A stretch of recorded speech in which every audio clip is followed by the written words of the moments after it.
Makanya saya itu selalu heran dengan PSSI. Kenapa selalu menggelar pertandingan itu di Jakarta atau di Pulau Jawa.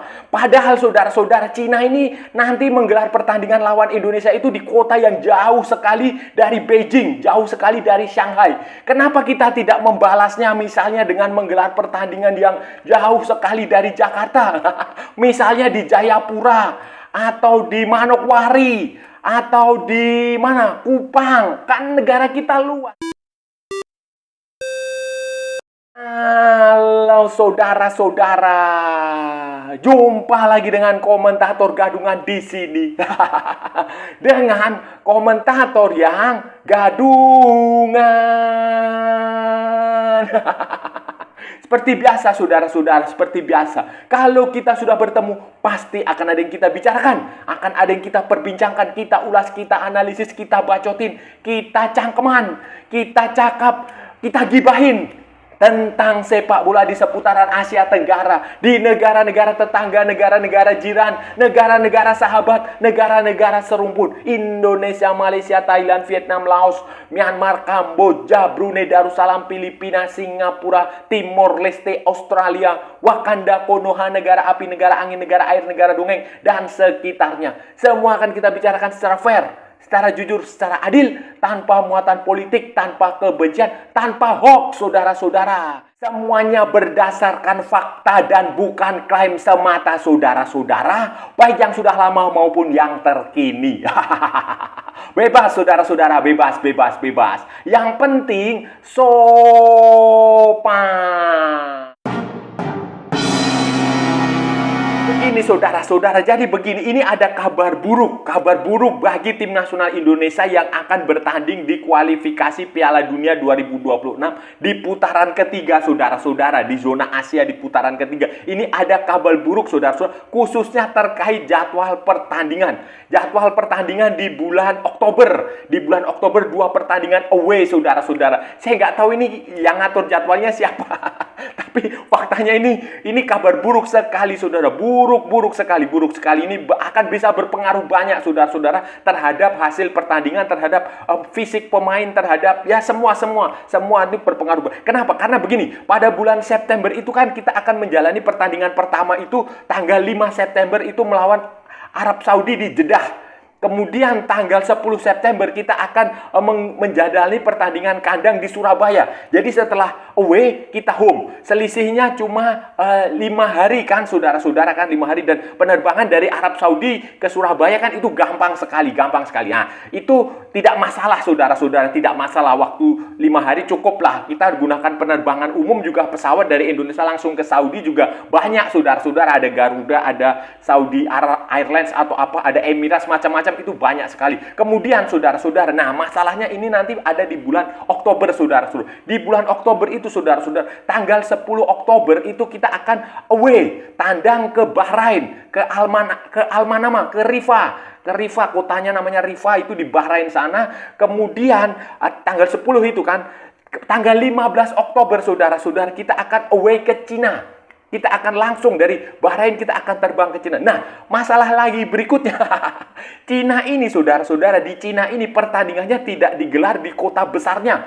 Bukan digelar di Shanghai, kota terbesar di Cina, kota industri, kota pariwisata, kota paling top lah di Cina. Atau di Beijing, di ibu kota negara. Melainkan digelar di kota yang namanya Qingdao. Qingdao itu adalah kota di provinsi Shandong, saudara-saudara, di timur Cina, dia jauh lah pokoknya itu. Dan itu bukan kota ibu kota provinsi ya, kota biasalah kira-kira kalau di Indonesia semacam kabupaten atau kota madya biasa gitu. Dan itu jauh sekali, saudara. Berdasarkan informasi yang saya terima, saudara-saudara, dan penelusuran di travel agent, saudara-saudara, di agen perjalanan, saudara-saudara, penerbangan ke Qingdao itu dari Jakarta ya. Ini kita bicara dulu dari Jakarta. Itu butuh waktu sekitar ya 12, 13, 14 jam tergantung transitnya. transitnya itu bisa 4 jam, bisa 2 jam, bisa lebih dari itu. Tergantung maskapai penerbangan yang kita pilih. Dan itu kita harus transit satu kali. Ada yang transit dari Hong Kong, ada juga yang transit dari kota yang namanya Fuzhou. Fuzhou di Cina sana, itu transitnya.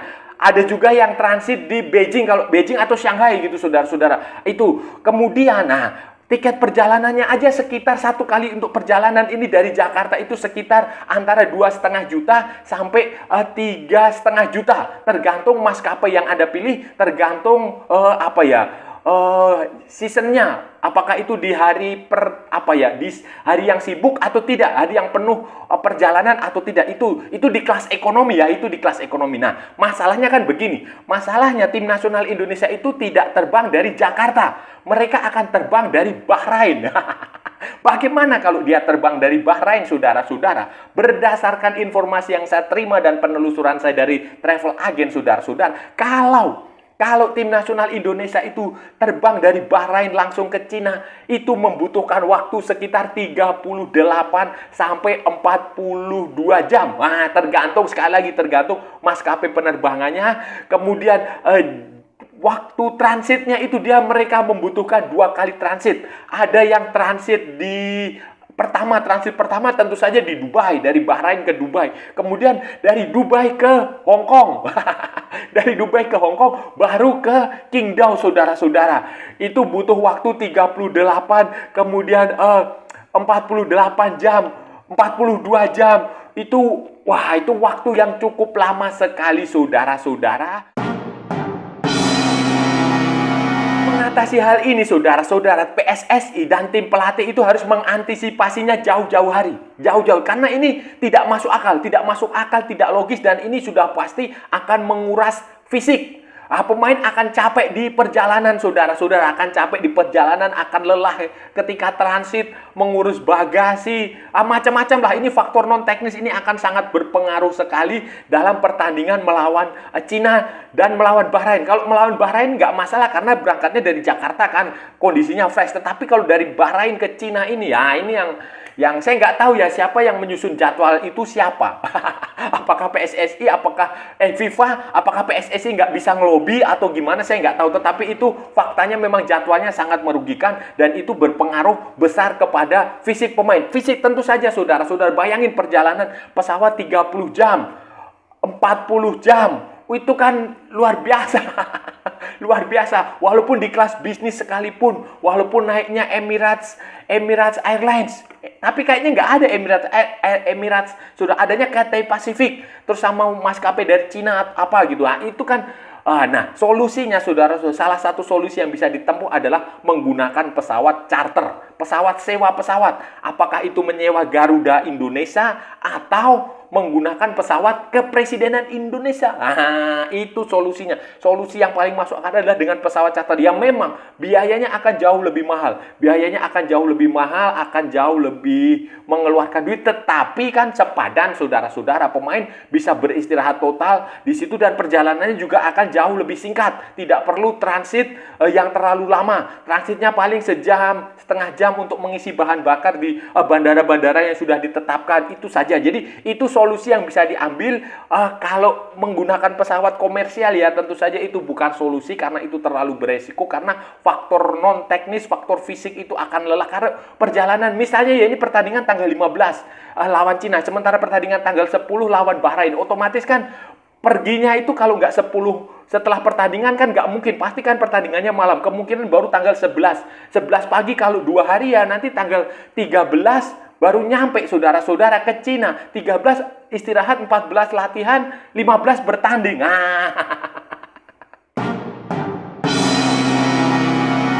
Berikutnya, saudara-saudara, ya kita harus membalas perlakuan Cina ini, saudara-saudara. Harus membalas keputusan Cina menggelar pertandingan di Qingdao, tidak di Shanghai atau di Beijing yang kota besar yang lebih mudah dijangkau, yang tidak butuh waktu lama perjalanan. Itu kita harus balas, saudara-saudara. Gimana caranya? Caranya ya menggelar pertandingan tim nasional Indonesia tidak hanya di Jakarta, Tidak hanya di Jawa. Inilah penyakit masalah kita itu selalu Jawa sentris, selalu Jakarta sentris. Seolah-olah semuanya itu harus Jakarta, seolah-olah semuanya itu harus Jawa. Sepak bola itu harus dimainkan di Jawa, harus memainkan di mana Jakarta. Kan tidak seperti itu. Ini makanya saya heran. Seharusnya ya dalam kondisi seperti ini ya ambil inisiatif, misalnya gelar di Papua, di Jayapura. Kan Jayapura punya stadion PON itu yang kemarin itu bagus. Itu stadion itu bisa digunakan, didaftarkan ke FIFA, diregistrasi ke AFC supaya mendapatkan pengesahan bisa menggelar pertandingan internasional. Itu kan lumayan, saudara. Bayangin kalau pemain Cina terbang dari Cina ke Jakarta kemudian masih 7 jam, 8 jam ke Jayapura, kan capek juga mereka. Perjalanan dari Cina ke Jakarta saja sudah kira-kira 10 jam, 7 jam, 8 jam. Kemudian mereka harus terbang lagi ke Jayapura, itu kan jauh. Belum lagi kalau mereka ternyata dari away. Pertandingan away kemudian ke Jakarta, kan itu butuh waktu. Dan itu lumayan secara strategi. Dan itu adalah salah satu taktik dan strategi yang sah, saudara-saudara. Sah dan legal. Legal di sepak bola itu legal. Jadi penentuan tuan rumah untuk pertandingan itu tergantung dari negara yang bersangkutan. Dia mau menggelar pertandingan dimanapun itu terserah dia. Asalkan stadion tersebut memenuhi syarat yang ditetapkan oleh FIFA, yang ditetapkan oleh AFC. Mau menggelar pertandingan misalnya di Wamena sekalipun, kalau di Wamena ada stadion yang representatif, nggak masalah, saudara-saudara. Itu semua keputusan tuan rumah, dan itu seharusnya dilakukan juga oleh PSSI, oleh pemerintah Indonesia. Tidak harus selalu di Jakarta, karena ya di Jakarta kan stadionnya besar, 80.000 bisa mendapatkan pemasukan banyak, kemudian sorot kamera, semua pusat kegiatan ada di Jakarta. Itu pertimbangan. Tetapi kan secara komersial oke, tetapi kan secara teknis itu juga lebih menguntungkan lawan dibanding menguntungkan Indonesia. Begini nih sebenarnya normal, saudara-saudara, memindahkan pertandingan di kota yang bukan ibu kota negara itu wajar sekali. Dulu kalau saya ingat itu dulu Cina waktu lawan Indonesia tahun berapa ya? 2000 berapa itu waktu kualifikasi kalau nggak salah Piala Dunia 2006 atau 2000 berapa atau 90 berapa itu juga bertemu Indonesia, dan dia menggelar pertandingan itu di Kunming, ya, kota yang jauh juga, saudara-saudara. Jauh juga, dan harap diingat, saudara-saudara, ini nanti pertandingan di bulan Oktober itu sudah mendekati musim dingin. Nah, itu juga harus menjadi perhatian tim nasional. Dan itu wajar, saudara-saudara, memindahkan pertandingan kemanapun negara itu suka, itu wajar. Saudara-saudara ingat, Bolivia, dia menggelar pertandingan di stadion di La Paz, Stadion Hernando Siles, itu di ketinggian berapa itu? 8.000 meter atau berapa di atas permukaan laut. Bahkan pemain sekelas Lionel Messi pun sampai harus menggunakan tabung oksigen, sampai harus muntah-muntah. Kolombia, Ekuador itu juga melakukan hal yang sama. Mereka memindahkan pertandingan kandang mereka ke tempat yang jauh dari ibu kota, di tempat yang ekstrim. Yang di Ekuador itu yang tinggi sekali, sama seperti di Bolivia. Dan itu walaupun mendapatkan protes dari lawan, itu FIFA tidak bisa ngapa-ngapain, CONMEBOL tidak bisa ngapa-ngapain, karena memang itu penentuan menjadi tuan rumah itu kan 100% itu ada di tangan tim yang bersangkutan, tuan rumah yang bersangkutan. Yang penting stadion itu memenuhi standar yang ditetapkan. Yang penting stadion itu sudah terregistrasi, sudah distandarisasi, sudah mendapatkan sertifikat kelayakan dari FIFA atau dari konfederasi setempat. Misalnya kalau di Amerika Selatan ya CONMEBOL, kalau di Indonesia ya kalau di Asia ya AFC, seperti itu. Jadi harapan saya sih itu juga dilakukan oleh PSSI, tidak selalu Jakarta, apa-apa Jakarta, apa-apa Jawa, tidak. Gelar pertandingan yang jauh. Misalnya kalau lawannya Australia ya gelar pertandingan di Aceh atau di Sumatera, itu kan jauh sekali tempatnya daripada di Surabaya atau di Bali yang lebih dekat. Saudara-saudara, sayangnya harapan saya itu tidak akan terwujud karena PSSI sudah menetapkan dan sudah mendaftarkan ke FIFA bahwa pertandingannya akan digelar di Surabaya pada pertandingan melawan Australia. Pertandingan kedua melawan Australia di bulan September, tanggal 10 September 2024, dan selebihnya semua pertandingannya akan digelar di Stadion Utama Gelora Bung Karno. Jadi secara teknis, secara non teknis itu lebih menguntungkan negara-negara lawan kita, saudara-saudara. Contohnya kemarin melawan Irak, enak saja mereka kan datang ke Jakarta dengan segala macam kemewahan, segala macam fasilitas kelas 1, sementara di negara mereka sendiri dalam kondisi yang kacau balau dan hasilnya mereka benar-benar menikmati sambutan orang-orang Indonesia. Keramah tamahan Indonesia, dan akhirnya kita sendiri kalah melawan Irak. Kemudian Vietnam juga, walaupun kita berhasil mengalahkan mereka, tapi mereka juga menikmati fasilitas yang enak sekali. Padahal waktu, kalau saudara ingat tahun 1998 itu ketika Piala AFF 1998 ya, 96 ya, itu kan waktu itu terjadi sepak bola gajah. Indonesia melawan Thailand berusaha untuk menghindari Vietnam. Kenapa? Karena akan menjalani pertandingan di Hanoi. Sementara Indonesia dan Thailand bertanding di Ho Chi Minh yang jaraknya ribuan kilometer dari selatan ke utara, dan cuacanya jauh lebih dingin daripada di Ho Chi Minh. Nah, itu pernah terjadi, saudara-saudara, dan sayangnya itu tidak pernah dilakukan oleh, ya, Indonesia ini terlalu baik lah, terlalu baik, PSSI terlalu baik, bahkan sampai menjamu lawan-lawannya yang dengan sangat baik, dengan sangat ramah. Jadi ya itu bagus, di satu sisi itu bagus, tetapi di sisi lain itu juga ya seharusnya kita sedikit nakal lah, sedikit. Secara non teknis ini berat, saudara-saudara. Perjalanan Indonesia ini dari Bahrain ke Cina ini berat sekali, butuh waktu 30 jam lebih, hampir 40 jaman lah kalau menggunakan pesawat komersial dengan 2 kali transit, saudara-saudara. Tetapi ya sepak bola itu kan, sekali lagi saya selalu mengatakan, sepak bola itu bukan matematika. Segala hal bisa terjadi, semua bisa tercipta, segala kemungkinan itu pasti ada, walaupun mungkin hanya butuh waktu istirahat 1 hari, 2 hari, nggak ada.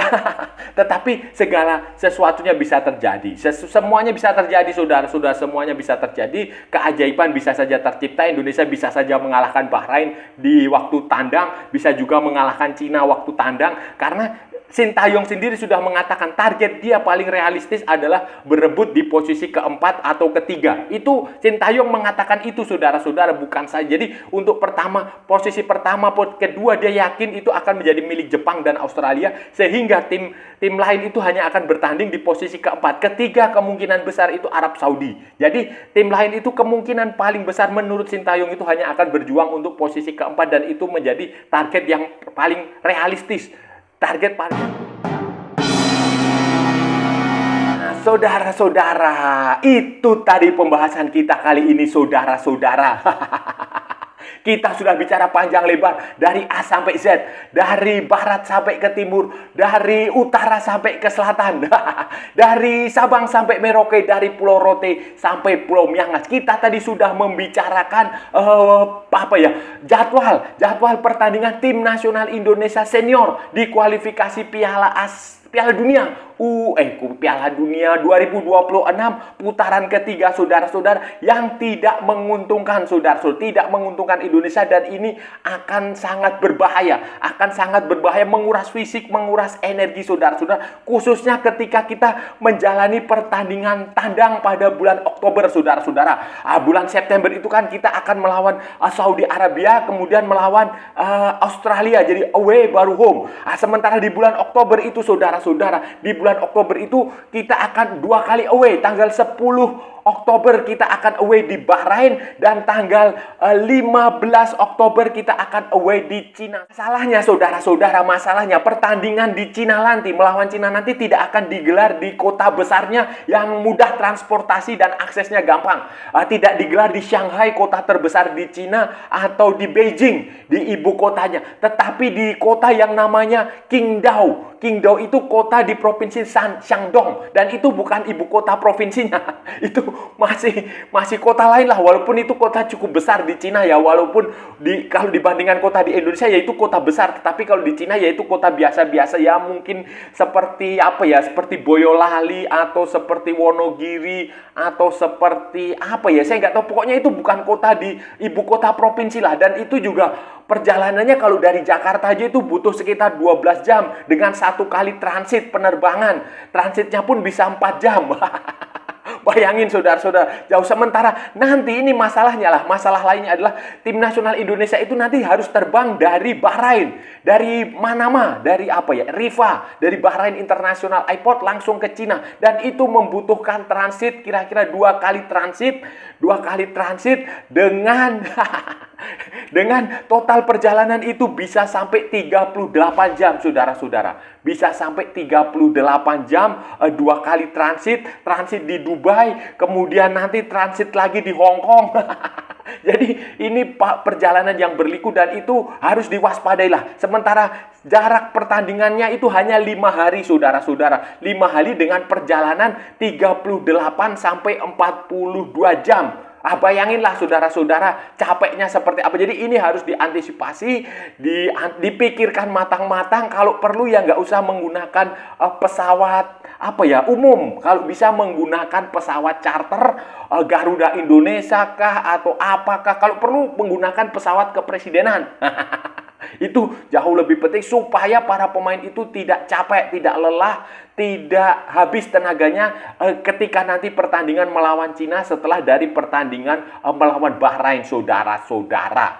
Dan saya rasa sudah cukup ya pembahasan kita kali ini, saudara-saudara. Kalau ada salah-salah ya mohon maaf, saudara-saudara. Namanya juga gadungan. Wajar kalau gadungan itu salah. Tetapi kalau benar, saudara-saudara, berarti sebuah kebenaran. Kalau saudara-saudara merasa channel ini bermanfaat, berguna, menghibur, menginspirasi, silahkan like, share, and subscribe. Tapi kalau tidak, saudara-saudara, abaikan saja. Skip. Jangan ditonton, tetapi jangan juga di-report. Kasihan saya, saudara-saudara. Ikuti juga akun media sosial Komentator Gadungan, ada di Instagram, ada di Facebook, dan ada di TikTok yang bukan TikTok Shop, saudara-saudara. Oke. Sampai bertemu lagi di edisi-edisi berikutnya dengan tema-tema yang jauh lebih tidak bermanfaat, dengan tema-tema yang jauh lebih tidak berguna, dengan tema-tema yang jauh lebih membagongkan. Salam olahraga dan merdeka!